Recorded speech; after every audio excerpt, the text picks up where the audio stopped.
Bonjour à tous, c'est Toy Slayer. Aujourd'hui on se retrouve pour une nouvelle review de figurines. Aujourd'hui on va s'intéresser à une figurine de la marque Banpresto. La gamme c'est WCF World Collectable Figure de l'univers Dragon Ball Z, et ça sera une figurine de Cell en première forme. Alors comme vous pouvez le voir, il s'agit d'une Mystery Box, c'est-à-dire que quand vous achetez cette gamme de figurines, vous ne pouvez pas savoir sur quel personnage vous allez tomber. Alors par chance, sur internet vous avez certains sites qui vous permettent de choisir le personnage, c'est ce que j'ai fait.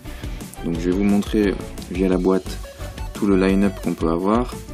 Donc on peut avoir, je vais faire un petit focus, du Trunks en normal ou en Super Saiyajin, du Vegeta, du Mecha Freezer qui a l'air super cool, le père de Freezer, Cell en première forme, c'est ce qu'on va voir aujourd'hui, C16, C17, C18 et Goku version Ange. Sur l'autre tranche de la boîte, on a les mentions légales, et derrière on retrouve justement un petit visuel avec toutes les figurines qu'on peut avoir.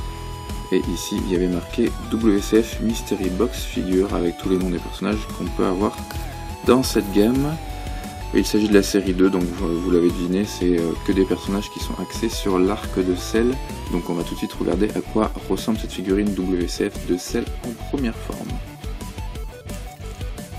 Alors voici ce qu'on retrouve dans le paquet, donc un socle, la chrysalide de Cell, et Cell donc en première forme. Donc ce qui est plutôt cool, c'est qu'avec cette figurine vous avez deux figurines pour le prix d'une. On va monter tout ça tout de suite. Alors voici ce que donne Cell une fois qu'il est monté sur son socle. Alors comme je vous l'ai dit, ce qui est cool, c'est qu'avec ce personnage vous avez deux personnages pour le prix d'un. On va d'abord s'intéresser à sa chrysalide. Donc c'est la chrysalide restante de Cell, première forme après sa mue.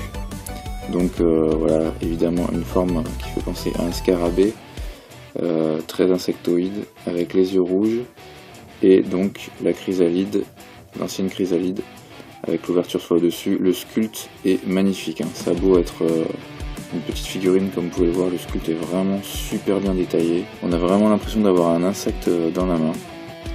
Donc vraiment une belle réussite cette chrysalide de Cell.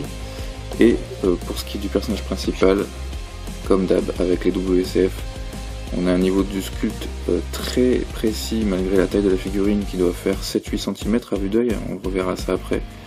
Donc on retrouve les parties oranges de Cell, les petites taches qui sont pas seulement des petites touches de peinture, c'est vraiment des taches qui sont sculptées sur la figurine, c'est creusé.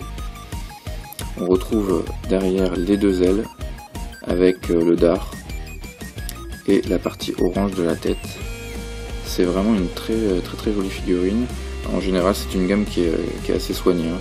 Ça peut arriver qu'il y ait des petites débordements de peinture, mais là j'en note un juste ici sur le tronc, mais sinon pour le reste c'est vraiment du très joli travail. On va la mesurer. Alors cette figurine de Cell fait environ dans les 8 cm, et la petite chrysalide à côté fait dans les 3 cm. Voilà pour ce qui est des mesures. Alors en conclusion, évidemment je vous recommande grandement cette figurine. Déjà, je le répète, premier atout, vous avez deux figurines pour le prix d'une. Le sculpte est vraiment super bien détaillé, et en plus sachez que le sculpte de Cell c'est pas forcément le plus simple à réaliser, il est bourré de détails. Là il y a vraiment rien à redire. Pour la peinture, comme je vous l'ai dit, pareil, c'est plutôt satisfaisant, des couches de peinture simples mais bien posées. A noter que la figurine m'a coûté 12,90 €. J'espère que cette petite vidéo vous a plu, n'hésitez pas à vous abonner pour ne pas louper les prochains contenus de la chaîne, et me dire dans un commentaire ce que vous avez pensé de cette figurine. Je vous dis à très bientôt, ciao.